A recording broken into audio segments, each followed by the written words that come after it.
सच्चिदानंद सद्गुरु साईनाथ महाराज की जय। सद्गुरु भरद्वाज महाराज की जय। गुरुदेव दत्त।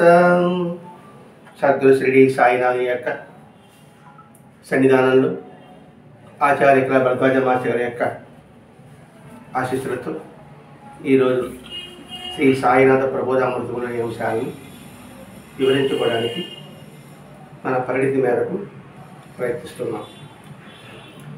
ఈ ప్రబోధామృతం మాస్టర్ గారు అందించడంలోని అంతరార్థం మనం బాగా అవగాహన చేసుకోగలగాలి, ఆలోచించాలి. ఎందుకు ఈ బోధామృతాన్ని అందించాలని పదే పదే పదే గుర్తు చేసుకుంటే తప్ప దీని యొక్క విశిష్టత మనకి అర్థం కాదు. సాయినామృతం సరిపోతుంది కదా, గురుచిత సరిపోతుంది కదా అంటే సాయినామృత గ్రంథం పారాయణ, గురుచిత పారాయణ ఏ భావంతో మనం చేసుకుంటున్నాం? మన కోరికలు నెరవేరుతుందనే భావన. దాదాపు 90% కోరికల కోసమే పారాయణము. ఆ కోరికలకు అంత్యం ఉంది. అందులో ఎప్పుడు విడిపడాలి?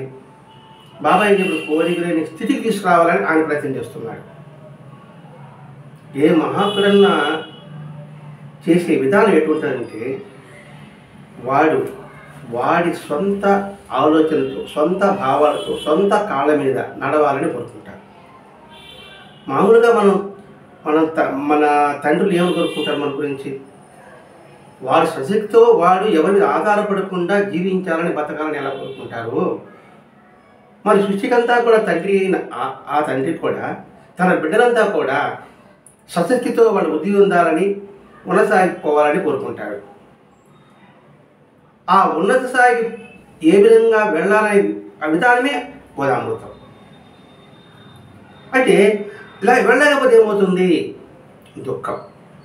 బాగా గమనించాలి. మనకి ఎప్పుడైతే అనుకున్నది మనకి దొరకనప్పుడు, కోరిన కొరకు నెరవేరనప్పుడు దుఃఖం వస్తుంది. అసలు మానవ జన్మకు సార్థకత ఏమిటి? మనం ఆలోచించమని భరద్వాజ మాస్టర్ చెప్తున్నాను నేను. అంటే స్తబ్దుడిగా జీవించవద్దు, నిశ్చేదుగా బతకవద్దు. ఉత్సాహంతో ఉండు, ఉల్లాసంతో ఉండు, ఆలోచన తత్వం కలిగి ఉండు, అన్వేషకుడిగా ఉండు, పరిశోధించు, పరిశీలించు. ఇది మానవ యొక్క లక్షణం. అది కావాలి. దాన్ని మనం మరుగున పెట్టేసి మనం తాత్కాలికమైన కష్టము, సుఖము, దుఃఖాలతోనే ఇదే శాశ్వతము అనే భ్రాంతిలో ఉన్నాం. ఆ భ్రాంతి నుంచి బయటపడాలి. బయటపడితేనే ఈ జన్మకు సార్థకత, లేకపోతే నిరర్ధకం. ఇలా ఎవరు ఉంటున్నారండి? ఎవరు ఉండరు. మనం ఉండడానికి ప్రయత్నించాలి. భగవద్గీత కృష్ణ చెప్తున్నాడు, కొన్ని వేల మందిలో ముముక్షు ఒకడు ఉంటాడని. మరి భగవద్గీత అంటే మనకి ప్రీతి, దాని మీద గౌరవము. మరి ఆయన అలా చెప్పాడంటే అర్థం ఏంటి? కొన్ని వేల మంది ముముక్షు ఒకడు ఉంటాడట. ఆ ముముక్షు కొన్ని వేల మందిలో ఒకడు భక్తుడు ఉంటాడట. అని అన్నప్పుడు మనం ఆర్తులు అర్ధార్థులనే ఉంటూ ఉంటూ ఉంటూ ఉంటూ ఉంటూ శరీరం చాలించడమా? కాదు. ఎంతసేపు ఆర్తులు అర్ధార్థుల నుంచి మనం కనీసం ముముక్షుత్వంగా పోవాలి కదా అని ప్రయత్నం చేయడమా? ఇప్పుడు ఒకే జీవితంలో ఉంటే మనకు విసుగు అనిపించదా? ఆ విసుగు అనిపించడం వల్లే కదా నలుగురితో పరిచయం ఏర్పరచుకోవడం, విహారయాత్రలు చేయడం, లేదా సేవా కార్యక్రమం పాల్గొనడం ఎందుకు చేసుకుంటున్నాము? ఒకే జీవితం అంటే ఒక విసుగు పుడుతుంది కాబట్టి. అట్లాగే ఈ మానవ దేహంలో నుంచి ఈ రెండింటిలోనే ఉండడం అని ఆలోచన కలిగించుకోవాలి కూడా. అందుకోసం మాస్టర్ గారి బోధామృతం అందించారు. అందుకోసమే కృష్ణభగవానుడు భగవద్గీత అందించాడు. ఇప్పుడు భగవద్గీత సారాంశం అంతా కూడా ఈ బోధామృతంలోనే మనకి ఇమడబడి ఉంది. అంటే ఏంటి? నువ్వు మానవ జన్మ ఎత్తావు. ఈ మానవ జన్మలు రావడానికి ఎంతగా పుణ్యం చేసి ఉంటే వచ్చి ఉంటుంది మొట్టమొదటి ఆలోచన కావాలి. 2, దీన్ని ఏ విధంగా మనం సాధకం చేసుకోగలగాలి? సాధకం చేసుకోగలడానికి మార్గం ఏంది? ఆ మార్గంలో అనుసరించిన మహాత్ములు ఎవరున్నారు? వారి పట్ల అవగాహన, వారి పట్ల ఆశ్రయించడం. అలా చేయగలిగితేనే మనం ఆనందంగా ఉండగలము. మనిషి యొక్క సాధ్యత ఏమిటి? నిరంతరం ఆనందంగా ఉండడమే. దుఃఖం ఎవరు కోరుకుంటున్నారు? మరి దుఃఖం కోరుకోవడం లేదు. మరి దుఃఖం యొక్క మార్గం ఎలా అని ఆలోచించడం లేదు. ఆలోచించలేకపోవడం అనేది, ఆలోచించాలంటే వివేకం కావాలి. వివేకం అంటే బుద్ధిని ఉపయోగించాలి. భగవంతుడు నాకు ఒక బుద్ధి ఇచ్చాడు.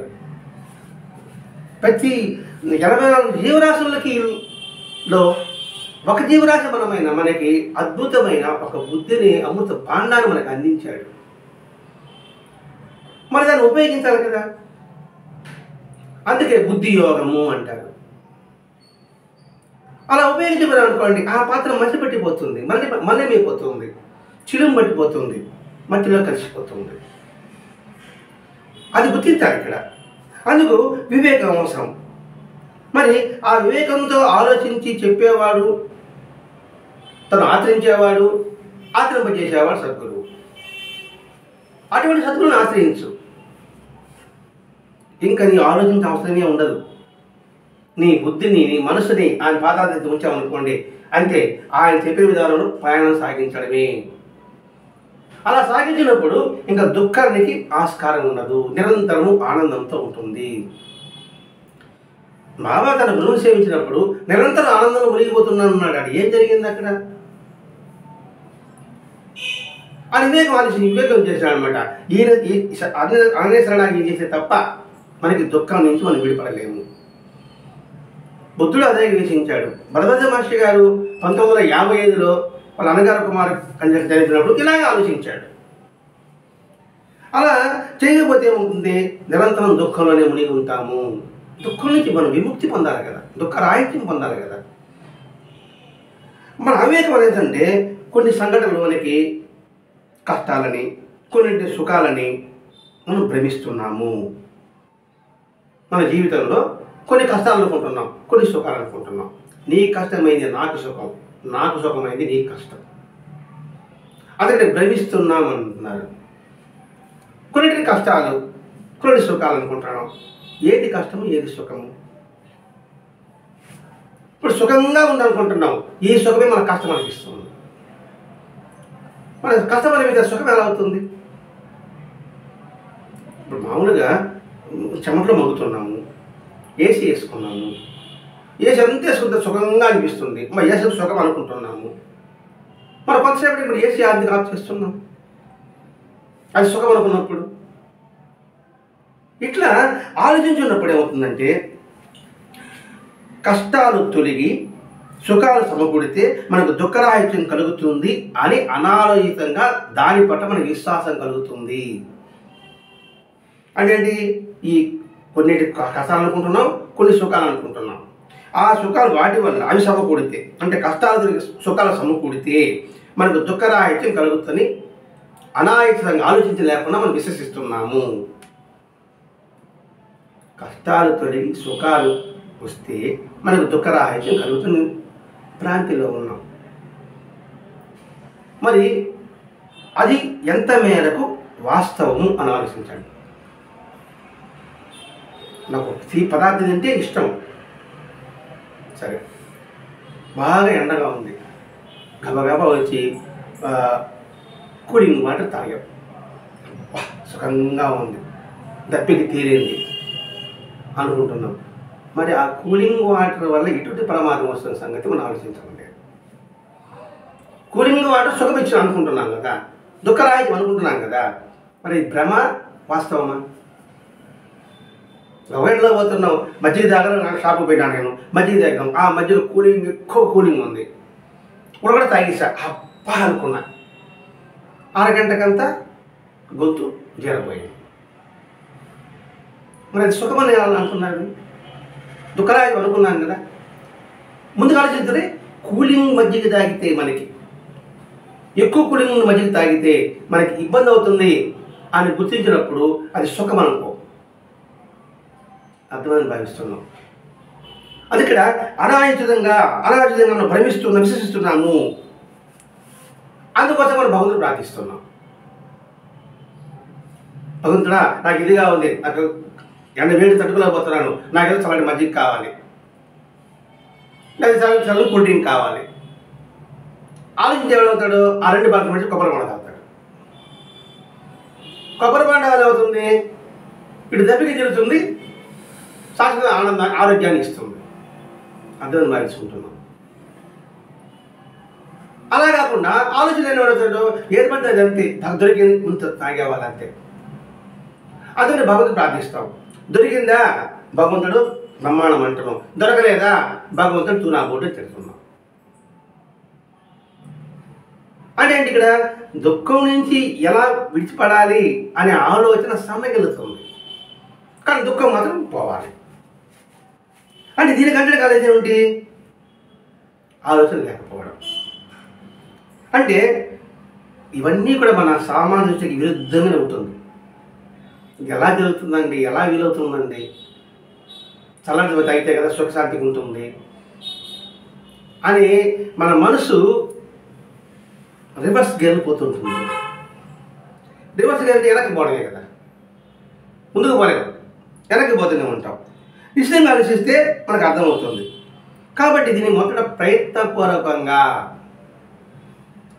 ప్రయత్నపూర్వకంగా యోచిస్తే అది అభ్యాసమై క్రమంగా అప్రయత్నంగానే సరైన అవగాహన పొందుతాము. ప్రయత్నం చేయాలి కదా, అసలు ఆ ప్రయత్నం అభ్యాసంగా మార్చుకోవాలి కదా. మార్చుకుంటే క్రమక్రమేణా ఒక అవగాహన వస్తుంది. అందుకోసం మహర్షి గారు మనకి సత్సంగం ఒకటి ఇచ్చాడు. ఎందుకు నేను ఎన్నో పరిసర సత్సంగం అనుకుంటున్నా అని చెప్పాల్సి వస్తుందంటే, ఈ సత్సంగం ద్వారానే వివేకం మేల్కొనడానికి అవకాశం ఉంటుంది. బుద్ధి ఉపయోగించాలి అనే ఆలోచన కలుగుతుంది. ఎందుకంటే పదే మన బలహీనతను చెప్తూ ఉన్నాడు అనుకోండి, మనం ఆలోచించమా, ఏంట్రా మన బలహీనతలు ఉన్నాయి రోజు అనుకుంటూనే ఉన్నాం, 10 ఉంది, ఇక్కడి ఒకటిని తొలగించుకోవాలి కదా అన్న ఆలోచన కలుగుతుంది కదండి. అదే ప్రయత్నపూర్వకంగా నువ్వు చేసుకుంటుండాలి. దాన్ని వివేకం అన్నారు, దాన్ని వైరాగ్యం అన్నారు.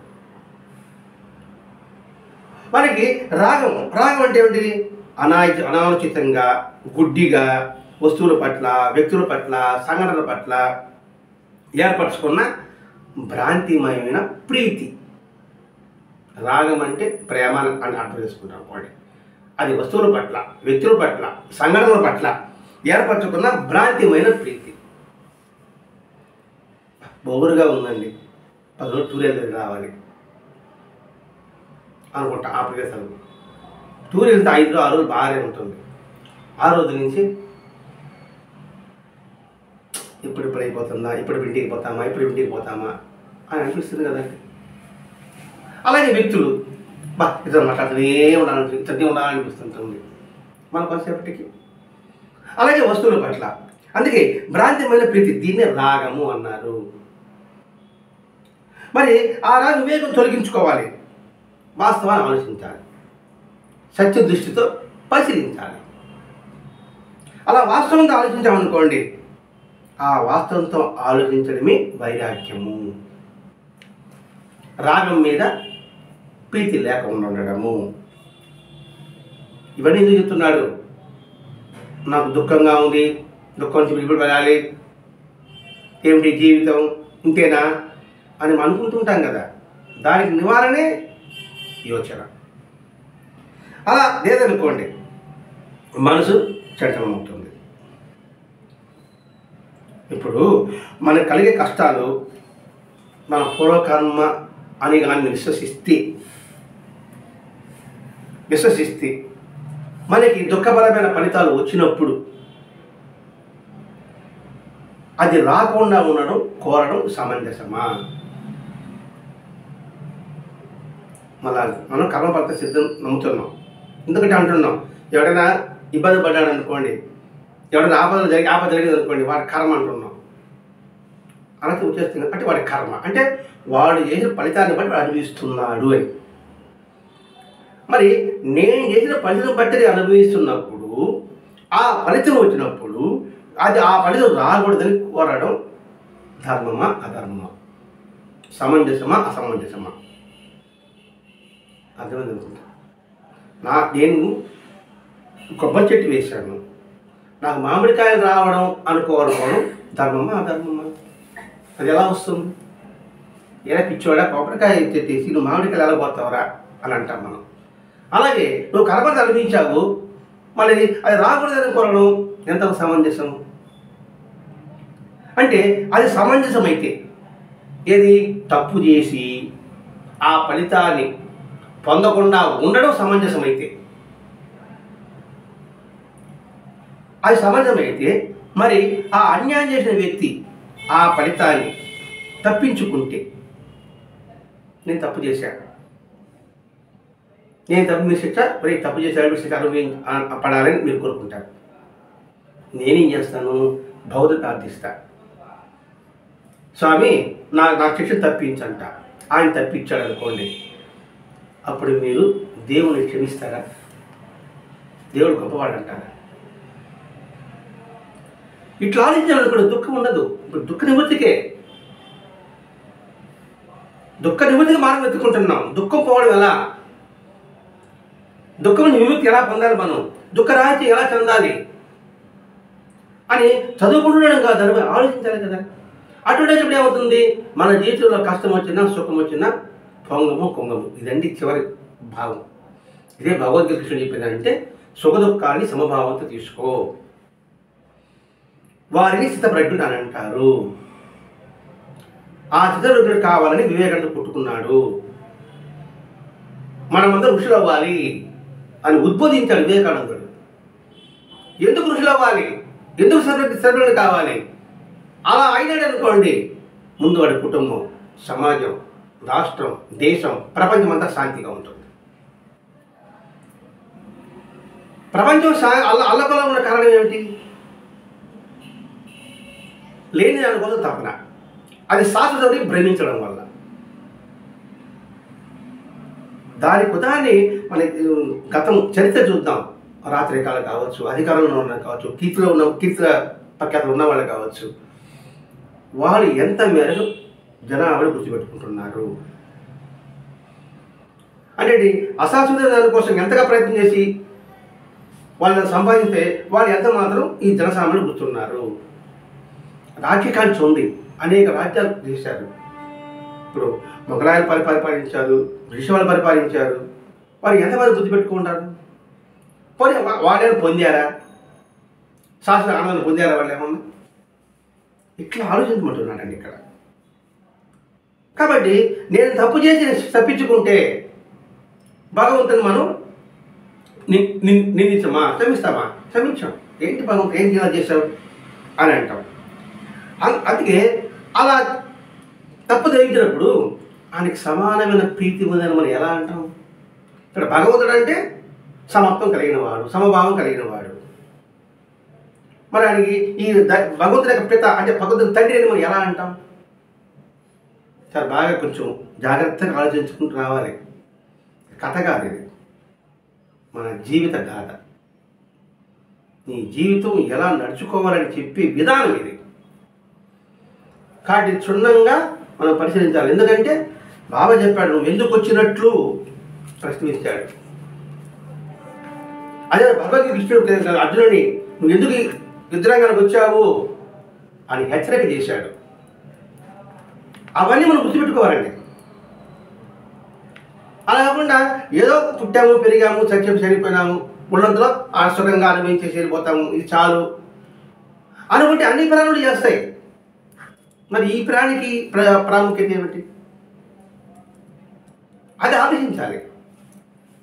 కాబట్టి ఇక్కడ ఒకవేళ నేను తప్పు చేసి తప్పించుకుంటున్నాను అనుకోండి, నన్ను చూసి ఇంకొకడు వాడు తప్పించుకుంటాడు.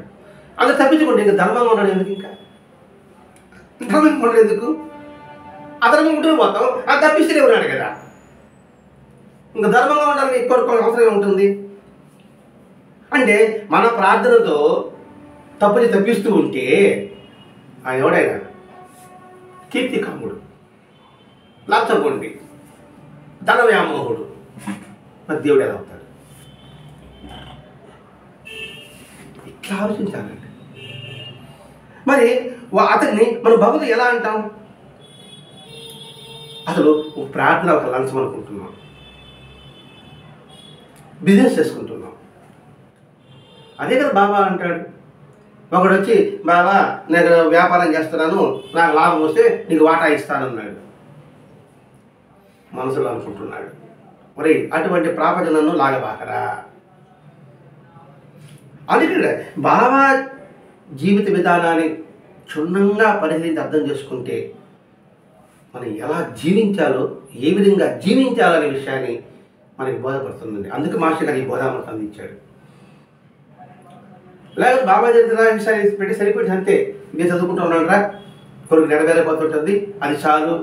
అది కాదు జీవితం, అది బతకడం, అది జీవించడం నేర్చుకోవాలి, దానికి ఆదర్శంగా మహాత్ముని ఆదర్శంగా తీసుకోవాలి అని ఆయన తెలియజేస్తూ వస్తున్నాడు అనమాట. ఒకవేళ ఈ అధర్మమే కరెక్టు అనుకుంటే, ఆ అధర్మం ప్రకారమే నాకు భగవంతుడు చేస్తున్నాడంటే, నా కుటుంబంలో మా నాన్న, మా అమ్మ, మా తాత ముత్తాతలు చనిపోవడని నాకు ఇష్టం లేదు. అలాగే నా అన్నదమ్ములు, నా తోబుట్టులు, మిగతా వాళ్ళంతా కూడా చనిపోవడం నాకు ఇష్టం లేదు. నేను భగవంతుడు ప్రార్థిస్తున్నా, భగవంతుడా మా వాళ్ళు సాగకూడదు, నా చిన్నవాళ్ళు సాగకూడదు అని కోరుకుంటాను అనుకోండి. మరి ఈ ఊర్లో మా కుటుంబం ఒకటి ఉంటుందా, మిగతా కొన్ని కుటుంబాలు ఉంటాయా? మా ఒక కుటుంబమే ఉందనుకోండి, ఏమైనా ఉపయోగం? శాంతిగా ఉండగలుగుతామా? ఉండగలుగుతాం సార్. ఒకవేళ అందరూ ఉన్నారు, మేము ఉన్నాం, మాకు ముసలితనం రాకూడదు, రోగం రగస్తులు ఉండకూడదు, మాకు సగం సంపదలు ఉండాలి అని కోరుకుంటా, అది ఆయన ఇస్తాడు. ఇది మా కుటుంబానికి ఇస్తే మీకంతే ఈర్ష కలగదా? కలగదు. కలిగితే ఏముంటారు, ఏం కోరుకుంటారా? మా వీడిని ఎప్పుడు వినాశం మీరు కోరుకుంటారా, కోరుకోరా? నా బడవాడికి వచ్చినప్పుడు ఎట్టైనా సరే దాన్ని కొట్టేవాళ్ళ అని మీరు మా వినాశం కోరుకుంటారు. నా వినాశం మీరు కోరుకుంటారని నేనేం కోరుకోవాలా? మీ వినాశాన్ని కోరుకోవాలా? అదేనా ఆయన పని? అది ధర్మం, అదే. ఏంటి, నేను శాశ్వతంగా ఉంటే నాకు దుఃఖం కలగదు అనేసి, మరి మీ మీద ద్వేషం పడతా ఉంటే నాకు కంటి మీద నిద్ర ఉంటుందండి. నాకు అర్థం పట్టుకోలేదు. ఇక్కడ మా కుటుంబానికి ఆయుష్ ఇచ్చేసాడు, మా కుటుంబం ఆరోగ్యం ఇచ్చేసాడు, మా కుటుంబానికి సంపద ఇచ్చేసాడు. నేను ప్రశాంతంగా నిద్రపోగలనా? అదే మనకే ఉంది, వాళ్ళకంతా లేదు కదా, వాళ్ళు ఎప్పుడు మనం దోచుకుంటారేమో అని వీధిగా పడుకుంటానా? ఏసీ మంచి బెడ్లో పడుకుంటాను, నిద్ర పడుతుందా? మరి ఇవన్నీ వస్తే నాకు శాంతిని కొరకు అనుకున్నాను కదా, ఇవన్నీ నాకు ఇచ్చాడు కదా భగవంతుడు. మరి నేను శాంతికి ఎందుకు లేకపోతున్నాను? దుఃఖం లేక నాకు ఉందా? లేదే. ఇట్లా ఆలోచించవాలండి. ఇట్లా ఆలోచన చేశాడు బాబా యొక్క జీవితం. బాగా ఆలోచించండి. ఇక్కడ మనం ఈ దుఃఖ నివృత్తి నుంచి పడే మార్గం ఏమిటా అని మనకు మాస్టర్ గారు అందించారు. అంటే ఇప్పటికప్పుడే మనం పవిత్రం అయిపోతాం. ప్రయత్నం చేస్తాం, అందుకే అభ్యాసము చేస్తే కొన్నిటిలోనే మనం శాంతిగా ఉండగలుగుతాం కదా. మొత్తం అశాంతిగా ఉండడం 24 గంటల్లో ఒక 12 గంటలు పక్కన దోసేయండి. 12 గంటల్లో అశాంతి లేకుండా కనీసం ఒక 4 గంటలైనా శాంతిగా ఉండగలుగుతాం కదా. కొన్ని సంఘటనల పట్ల, కొంత వ్యక్తుల పట్ల, కొన్ని పరిస్థితుల పట్ల. అంటే కొంతైనా దుఃఖం రాహిత్యం మనకు కలిగింది కదా. అంటే ఏంటి, గుడ్డి నెల కన్నా మేలే కదా, పూర్తిగా అంధత్వం లేకుండా. అది చెప్తున్నాడండి ఇక్కడ. అది మనం పొందాలి. ఆ పొందడానికి మార్గం చెప్తున్నాడు ఇక్కడ. మరి అప్పుడు ప్రార్థన అంటే ఏమిటి? వ్యాపారం అయిపోయింది. అంటే ఇక్కడే మీరు చిట్ఫాటాడి అనుకుంటూ ఇతరులు నాశనం కోరుకుంటున్నప్పుడు మనకి శాంతి ఎలా ఉంటుంది? బాగా ఆలోచిస్తే వాస్తవం అర్థం కాదు. అందుకే బాగా ఆలోచిస్తే అని చెప్తున్నానండి ఇక్కడ. ఆత్మహత్య చేసుకోవాలనుకున్నా కూడా ఏంటంటే, ఆత్మహత్య చేసుకున్నవాడు బతకని ప్రయత్నం చేస్తాడంటే వాడు. అందుకని ఏ ప్రయత్నం లేకుండా పోవాలని కోరుకుంటాడు చాలామంది. ప్రార్థన చేసుకుని ముక్కు పుష్పంగా ఉంటే ప్రాణం కూడా ఉండగలుగుతాడా? ఉండలేదు. అంటే దానివల్ల నాకు ముక్తి పొందుతా అనుకుంటున్నాడు. ఇంకా నాకు ఈ కష్టానికి తిరిగిపోతా అనుకుంటున్నాడు. ఎలా తిరిగిపోతుంది? ఇట్లా ప్రతి ఒక్కరు కూడా ఆలోచించుకుంటున్నప్పుడు ఎప్పుడైనా మనకు జుగుప్స ఓకే, ఈ జీవిత దుఃఖిస్తే కలిగి ప్రార్థిస్తే అప్పుడు ఆయనకి మనకు చావు ప్రసాదించాలా? లేదండి నేను ఇలాగే ఉండాలి, శాశ్వతంగా ఉండాలి అనుకుంటే ఆయన మన మృత్యు నుంచి కాపాడాలా? ఇట్లా ఆలోచించాలండి. అంటే నాకు ఇష్టమైనప్పుడు నువ్వు ఉంచు, ఇష్టమైనప్పుడు నువ్వు ప్రాణం తీసే. ఎట్లా ఉంటుంది ఈ ఆలోచన అన్నీ కూడా? అందుకని బాగా ఆలోచిస్తే వాస్తవం అర్థం కాదు. ఇక్కడ వాస్తవం అంటే ఏంటి? అసలు నేనంటే ఏమిటి ఆలోచించు, మృత్యు అంటే ఏమిటి ఆలోచించు, జీవితం అంటే ఆలోచించు. ఇది వాస్తవంగా ఆలోచించడం అంటే. అందుకని బాబా గారు అంటున్నాడు, నా గురువు ఈ దేహాల నుంచి వేరు చేశాడు అని సాయి సన్నిధిలో వస్తుంది. నా గురువు ఈ దేహం నుంచి నన్ను వేరు చేశాడు అని అంటాడు. నాకే సంగతి అనుకుంటున్నా, సరే సాయి సన్నిధి గ్రంథంలో ఉంది అంటే ఈ దేహాన్ని విడిపడ్డాడు. అదే కదా రమణ మనిషి చేసింది. కాబట్టి ఈ దేహం లేదు, నేనేది వాస్తవం, అది గుర్తించు. ఇంకా చావు అంటే ఏమవుతుంది? ఈ శరీరం కోసం నువ్వు ప్రవేశిస్తున్నావు. మరి జీవనం అంటే ఏమిటి? ఆనందంగా జీవించడం. అలా తెలియకపోవడమే అజ్ఞానం. ఆ అజ్ఞానమే సర్వ దుఃఖాలకి మూలం. సర్వ దుఃఖాలకి మూలం అంటే అజ్ఞానమే. అది తొలగేదాకా, ఏది అజ్ఞానం తొలగేదాకా మనం ఎన్ని కోరికలు నెరవేరినా, కష్టాలు తొలగినా ఉన్నదానితో అసంతృప్తి, లేని దానికోసమే తపన. అనబడే దుఃఖం మనకి తప్పదు.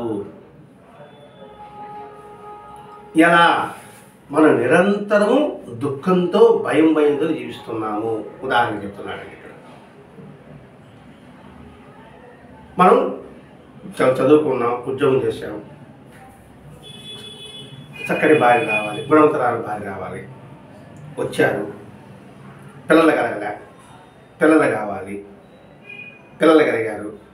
మనం చెప్పిన మాట వింటారా వినరా? అది కూడా దుఃఖమే కదండి.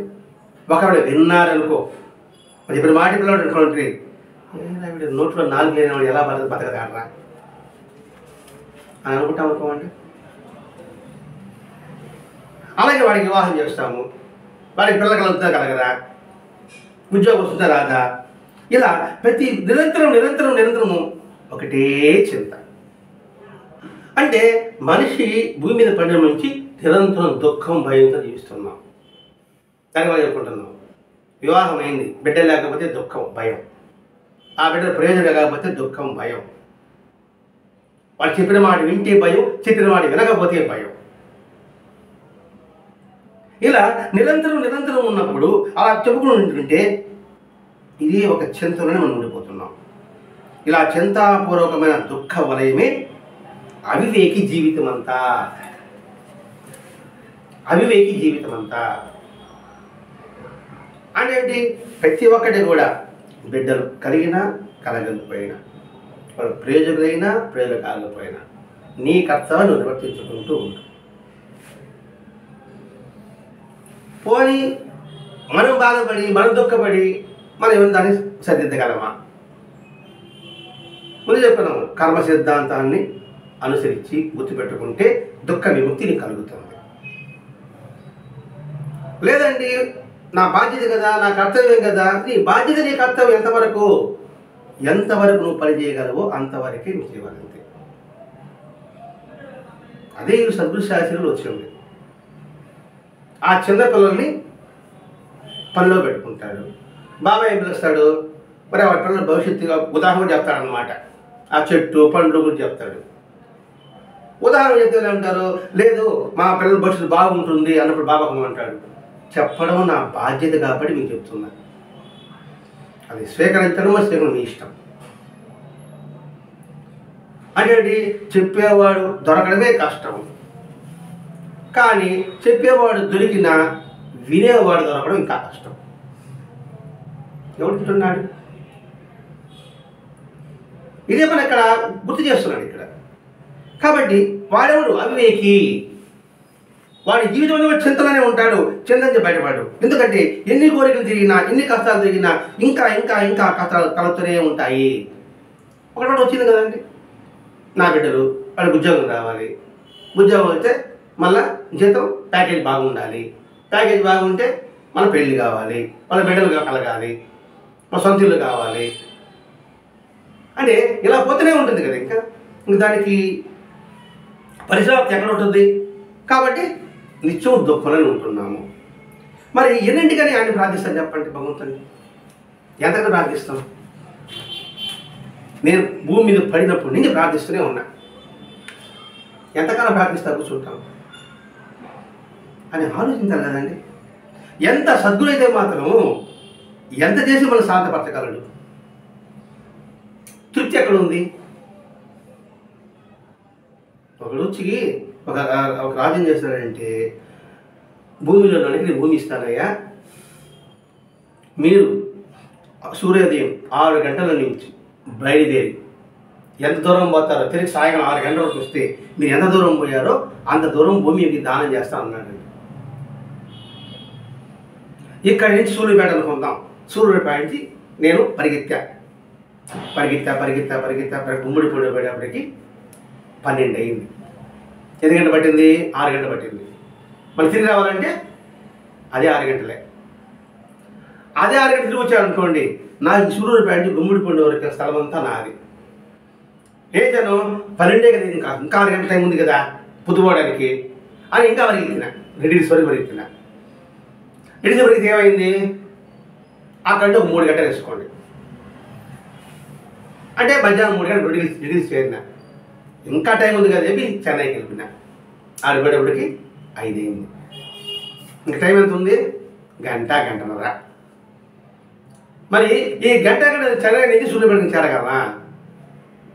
పరిగెత్తి అలసిపోయి ఎంతవరకు గుమ్మడి వచ్చి డౌన్ కింద పడిపోయా. ఏమైంది? ఏమైనా మిగిలిందా? ఏమైనా వచ్చిందా? అది దానికి అంత ఎక్కడ ఉంది? ఎంతనో వాడు శాంతపరచగలడు. ఎంత ఇచ్చినా కూడా ఇంకా అంటున్నప్పుడే ఎంత ఇవ్వగలడు భగవంతుడు కూడా. అందుకే తృప్తి అనేది నీకు లేదు. తృప్తి లేకపోవడమే అశాంతికి మూలం, దుఃఖానికి నాంది. ఆ విషయం స్పష్టంగా చెప్తుంది ఇక్కడ. ఎంత తండ్రి అయిన బిడ్డ ప్రయోజనం కోసం మనం కోరుకుంటాం కదా, మరి ఆయన కూడా అట్లా కోరుకుంటాడు. కాబట్టి మనకు తల్లి, తండ్రి, గురువు, దైవమైన ఆ ప్రేమమూర్తికి, సద్గురుకి ఎంత ఆరాటం ఉంటుంది తెలుసు. అసలు మన ఉన్నతి తీసుకోవాలని ఆరాటం ఎక్కువ ఆయన సద్గురుకే ఉంటుందండి. తల్లిదండ్రుల కన్నా కూడా సరే భగవంతుడికి ఉంటుంది. మీరు ఎలా ప్రయోజనం చేయాలి, ఎలా ఉన్నతి పని చేయాలనే సంగతి. అంటే ఏంటి? బాబా ఆశించేది బాబా మనకు సాధ్యమైనంత వరకు ఏమీ కోరలేని స్థితిని చేర్చాలని ఆయన ఎంతగా తపన పడ్డాడు. అదే దుఃఖ నివృత్తి. బాబా గారు చదువుతున్నాం, పారాయణ సంగతి చదువుతున్నాం. మరి ఆయన చెప్పిన దాంట్లో మార్గాన్ని మనం కనీసం బుర్ర వేసుకోవాలి కదా. కాబట్టి ముక్తి పొందాలని భక్తులకున్న కోరిక కంటే కూడా ఎన్నో రెట్లు హానికే ఉంటుందట. దాని ఉదాహరణ సాయి చరిత్ర అయితే మనకు అర్థమవుతుందండి. నాటకీయ విషయంలో కావచ్చు, సాటే విషయంలో కావచ్చు, మహాత్మాపతి విషయంలో కావచ్చు, దాసిగిరి విషయంలో ఎంత తగ్గున పడ్డాడు ఆయన. దాసిగిరి విషయంలో ఎంత నాకు సాక్షాత్కారం కావాలంటాడు. ఇదే కదా సాక్షాత్కారం అంటాడు ఆయన. ఆయన వాడు విశ్వసించలే, అప్పుడు చెప్పడం మానేశాడు దాసిగిరి విషయంలో. మరి దాసిగిరి ఎందుకే? ఆయన ప్రచారం చేయడం వరకే పరిమితి విప్పినాడు అంతే. దానివల్ల ఏం పొందాడు? ప్రచారకుడు అనేది పేరు పొందాడు అంతే. తన స్వతహాగా ఏం పొందాడు? బాబా సమాధి అయిపోయిన తర్వాత కూడా అనుమానం వచ్చింది అతనికి. అంటే ఏం పొందలేకపోయాడు బాబా దగ్గర. కానీ బాబా ఎంతగా తపన పడ్డాడు దాసుగుల గురించి. ఉద్యోగం వదిలిపెట్టకపోతే తనకి కారణం కల్పించాడు. ఎందుకంత కానీ అంత బాధ ఆలోచించండి ఇక్కడ. ఎందుకు భగవంతుడికి మన మీద అంత బాధ? ఏమి మనం ఉంటే పోతే ఆయనకేమి అట్లా అనుకోడండి. ఆయన నిరంతరం తప్పిస్తాడు. అందుకే తల్లిదండ్రుల కన్నా కూడా ఎక్కువగా మన మీద ఆయనకే శ్రద్ధ ఉంటుంది భగవంతుడికి. దాని ఉదాహరణ సాయి జీవిత విధానం. అట్టి ఆయన ఉన్నతి దగ్గర ఇంకా ఉన్నతి తీసుకోవాలని ప్రయత్నం చేశాడండి. సాయినాథుడు మాత్రం మా మాస్టర్ కూడా అదే కదా చేసింది. భరద్వాజ మాస్టర్ చేసే కృషి ఒక్కసారిగా మనం తలుచుకుంటే మనకు అర్థమవుతుంది. ఆయన ఎంతగా కృషి చేశాడు, ఎంతగా తపన పడ్డాడో, ఎంతగా ఆర్తితో నేను పాయసం వడ్డించా, చేతన దురుకుంటాడు, లేకపోతే వలక పోసుకుంటాడు, ఎందుకని బాధ? మళ్ళీ అంటే నాకు ఏ చేత కాక చేస్తున్నాను అన్నాడు. ఏ మాస్టర్ గారు ఎవరు ఉద్రింపబడ్డారా, ఎవరు ఉద్రింపబడలా, మరి మీరు ఎందుకు చేయడం? ఒక మాట అన్నాడు, ఇది ధర్మం, నేను చేస్తూ ఉన్నాడు ధర్మం, రెండో నాకు ఇంక వేరే పని చేత కాదు. ఎందుకు చెప్పాడు బాబా? నేను ఈ జీవితాన్ని అడుగుపెట్టా, భగవంతుడు నాకు జ్ఞానం ఇచ్చాడు, ఆ జ్ఞానాన్ని పంచడమే నా కర్తవ్యం. అవి తీసుకోవడమా తీసుకోకపోవడం అది వాళ్ళ ప్రారంభం. మరి భరతుడు ఎంతగా తపన పడ్డాడు ఆలోచించాలని ఇక్కడ. ఆ తపన కన్నా మనం అవగాహన చేసుకుంటే ఆయన చెప్పింది ఒక్కరు కొద్దిగైనా మనం ఆచరించడానికి మనం ప్రయత్నం చేయాలి కూడా. చేయలేకపోతే అది కృతజ్ఞత అనిపిస్తుంది, కృతజ్ఞత అనిపించదు. అంటే నిర్హేతుమైన ప్రేమ స్వరూపి సాయినాథుడు. ఇంకా దానికి ఏం నిర్వర్తించలేము. అని ఏం కోరుకుంటాడు మన నుంచి చెప్పండి? భగవంతుడు మన నుంచి ఏం కోరుకుంటున్నాడు? మన గురించి బాహ్యమైన వస్తువులు ఏమి అని కోరుకోవడం లేదు. ఆయన కోరుకునేది ఒకటే, నువ్వు ఉద్ధరింపబడాలి. నువ్వు ఉద్ధరింపబడితే నీ ద్వారా సమాజం ఉద్ధరింపబడుతుంది. నువ్వే ఉద్ధరింపబడకపోతే దీని చూసి సమాజం ఎలా ఉద్ధరింపబడుతుంది? అంతా అని చెప్పలేము. ఎందుకంటే సమాజం ఆ ఉద్ధరింపబడిన వ్యక్తి అవతరించినప్పుడు వాడిని ఎలా వినియోగించుకోవాలో తెలుసుకోగలిగితే ఉద్ధరింపబడతాడు. లేకపోతే వాళ్ళ ప్రారంభం చేస్తారంటే తెలిసినా కూడా పక్కకి వెళ్ళిపోతాడు. కాబట్టి అతడు ప్రేమమయుడు, భగవంతుడు, సర్వజ్ఞుడు, ఇవి విశ్వసించాలని ఉన్న మొట్టమొదట. అపారమైన ప్రేమమయుడు భగవంతుడు అంటే. అని విశ్వసించినప్పుడు మాత్రమే మనం ఈ దుఃఖం నుంచి మనం నివృత్తి పొందగలము. అతన్ని గురువుగా తలచడం అంటే అతను మనం ఏం కోరుకోవాలి? మనం కోరుకున్నది నిజమే అయితే దాన్ని సులభంగా పొందే ఎలాగా అని ఆలోచించు. ఆలోచించినప్పుడు ఆయన బోధిస్తుంది మనం ఎందుకు ఆచరించము? బాబాయ్ గురువు అనుకున్నాం, బాబాయ్ సర్వజ్ఞ అనుకున్నాం, ఆయన సర్వవ్యాపారి అనుకుంటున్నాం, మరి ఆయన బోధించింది మనం ఎందుకు ఆచరించలేకపోతున్నాం? అంటే మనకి దుఃఖం నుంచి బయటపడాలని ఆలోచన లేదని అర్థం. అదొకటి కారణం, ఇంకేం కాదు. ఆయన విశ్వసిస్తున్నాం, ఆయన గౌరవిస్తున్నాం, ఆయన పూజిస్తున్నాం, మరి ఆయన చెప్పిన మాట మాత్రం మనం వినడం లేదు. అంటే ఏంటి? నువ్వు దుఃఖంలోనే మగ్గాలి అంటే నీ దుఃఖం అంటే నీ ఇష్టం. మరి దుఃఖం అంటే ఇష్టం అన్నప్పుడు ఆ దుఃఖం వచ్చి ఎందుకు బాధపడేది? తెలుసు బాధపడేది నీకు అదే ఇష్టం, కానీ పట్టుకుని ఊరాడు. మరి దుఃఖం పోవాలని కోరుకోవడం ఏంటి? దుఃఖం పోవాలంటే మార్గం ఉంది, నాకు రోగం తగ్గాలంటే మందు ఉంది, నేను మాత్రం మందు చేసుకోను అంటే నీకు రోగమే ఇష్టం అనిపించు. కాబట్టి నిజంగా మనం కోరకపోతే ఆయన మనం ఎందుకు ప్రసాదించాలి? నిజంగా హృదయపూర్వకంగా నేను దుఃఖ విముక్తి కావాలి, నేను దుఃఖాన్ని పొందాలి అని హృదయపూర్వకంగా కోరకుండా ఆయన ఎందుకు ఇస్తాడు మనకి? బాబు రాజరాజుగా ఉంది, అడిగేవాడు లేడన్నాడు. జ్ఞానం రాజరాజుగా ఉంది, అడిగేవాడు లేడని వాపు అయ్యాడంట. మరి అది అడగకుండా ఇంకోటి అడుగుతున్నాడు అనేసి. కాబట్టి అలా వివేకంతో యోచించడానికి సంసిద్ధుడు కాని వ్యక్తికి, ఏది వివేకంతో యోచించడానికి తయారు కాకుండా అంటే సంసిద్ధుడు కాకుండా ఉన్న వ్యక్తికి నిజంగా దుఃఖ నాశనం అవసరం లేదన్నమాట. దుఃఖం పోవాలని వాడికి అలా తన ఉదాహరణే పంది చెప్తారండి. అది బురదలో పొలాడే నాకు ఇష్టం. ఎంత బయట చూపించినప్పుడు సరే మళ్ళీ బురద పోతూనే ఉంటుంది. ఈ పంది అని చెప్పేది కాదంటే మన ఉదాహరణ ఆలోచించుకోవాలి ఇక్కడ అంతే. అది బయటపడాలని ఉన్నది. అందుకని అటువంటిప్పుడు దానికి ప్రార్థించడం మొత్తం బూటకము. రాజు కూడా పైకి నిజంగా నేను బయటపడాలని ఆలోచన మాత్రం నాకు లేదు, నిజంగా లేదు. పైకి మాత్రం అయ్యా సార్ తగ్గించు తగ్గించు తగ్గించు అంటున్నాం. తగ్గించు తగ్గించు అంటే అని చెప్పిన మాట మనం వినాలి. ఒకటే మాత్రం అలా అనేస్తామండి, మీరు ఎన్ని చెప్పినప్పటికీ కూడా నేను మారలేకపోతున్నా, ఇదే పరిస్థితి. ఈరోజు బాగానే ఉంది కానీ నా బుద్ధి పనిచేయడం లేదే అనుకుంటూ జీవితం రాలిపోవలసింది. ఇంకెప్పుడు దాన్ని బయటపడేది? నువ్వు మారలేకపోతున్నప్పుడు వచ్చిన వినడం ఎందుకు? అక్కడ ఆయన చెప్పుకోవడం ఎందుకు దేవాలయం పోవాలా? ఎందుకు చెప్పుకోవడానికి? నువ్వు మారలేకపోతున్నావు, మానేసి ప్రశాంతంగా ఆ సుఖాలు అనుభవించుకో. మరి అట్టా కాదు, ఇట్టా కాదు, ఎట్టా కాదు, ఇంకెక్కడ పరిష్కారం దీనికి? కాబట్టి నిజంగా మనం బొట్టకాన్ని గుర్తించలేకపోతే దేవుడు ఎట్ట అవుతాడంటే, ఆడు తెలియదా వీడంతా బొట్టకంగా ప్రవర్తిస్తాడు సార్, ఆడికి తెలుసు. అందుకని వస్తూ ఉంటాడు, చెప్పినా విన్నది. కానీ మన ఆయన ముసుగేసేసి ఆయన చూడాలనుకుంటున్నాం, ఆయన కానీ ముసుగేసేది మనం ముసుగేసుకొని ఆయన చూడాలనుకుంటున్నాడు. మనం ముసుగేసుకుంది ఇక్కడ, ముసుగేస్తే మనకేం కనబడుతుంది? ఇక్కడ వాస్తవం, ఆ వాస్తవం కనబడకుండా ఆ ముసుగు. కాబట్టి బూటగాన్ని గుర్తించినాడు భగవంతుడు ఎలా అవుతాడు? దుఃఖం అంటే మనకు అంత ప్రీతి ఉంటే ఇంకా దుఃఖించడం ఎందుకు? దాన్ని బట్టి ఓలాడుతూ ఉండు, హాయిగా ఉండొచ్చు కదా. హాయిగా ఉంటే ఇంకా దుఃఖం ఎక్కడిది? అదే నీకు హాయి. దుఃఖంలో ఉంటే నీకు హాయి. అప్పుడు మనం ప్రార్థించింది దేనికోసం ప్రార్థిస్తున్నాం? దుఃఖంగా ప్రార్థిస్తున్నాం అంతే.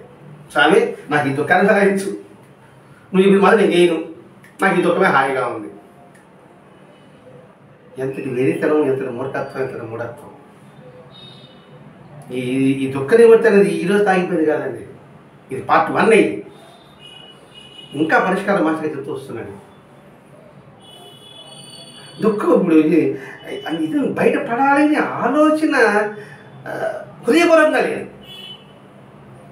హృదయపరంగా ఉంటే మాత్రం తప్పకుండా కూడా దుఃఖ విముక్తి పొందగలడు.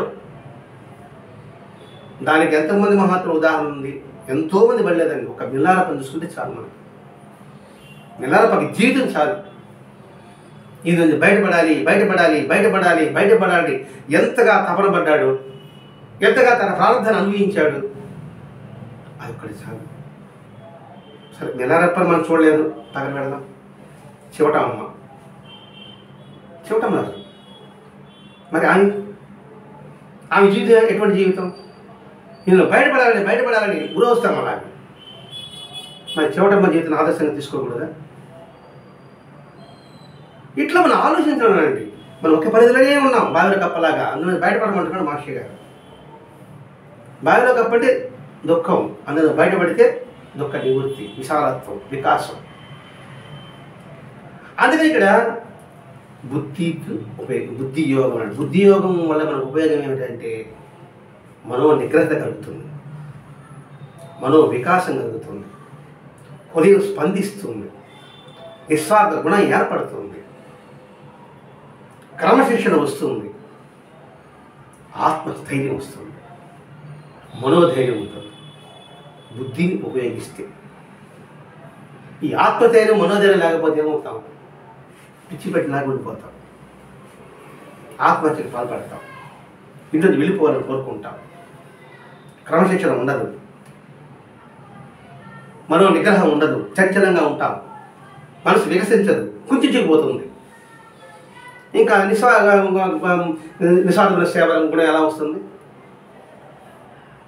అందుకే బుద్ధి కూడా ఒక యోగం అన్నారు. ఆ బుద్ధి యోగాన్ని ప్రసాదిస్తున్న వరదల మహర్షి గారికి సహస్ర ప్రణామాలతో శిరస్సు ఉంచి ఆయన పాదాబంధన చేసుకుంటూ ఈ దుఃఖం నుంచి ఎలా విడిపడాలని మహర్షి గారు చెప్పిన విధానాన్ని మన పరిణితి మేరకు వివరించుకున్నాం. ఇంకా వచ్చే వారం దీన్ని మనం కంటిన్యూ చేసుకుంటాం. దీని చివర విధానం ఏమిటి, దీని పరిష్కారం ఏమిటి, సులభంగా మాస్టర్ గారు అందించున్నారు. ఆ విధానాన్ని మనం అందిపుచ్చుకోవడానికి మన సాయశక్త ప్రయత్నం చేస్తూ ఆయన ఇష్టపడడం కాదు, ఆయన మాటని ఇష్టపడడం, ఆ ఇష్టపడి ఆ మాటని మనం బోధగా స్వీకరించుకుంటూ ప్రయాణం సాగిద్దాం. స్వస్తి. శ్రీ సచ్చిదానంద సద్గురు సాయినాథ్ మహారాజ్ కీ జై. సద్గురు భరద్వాజ్ మహారాజ్ కీ జై. గురుదేవ దత్త.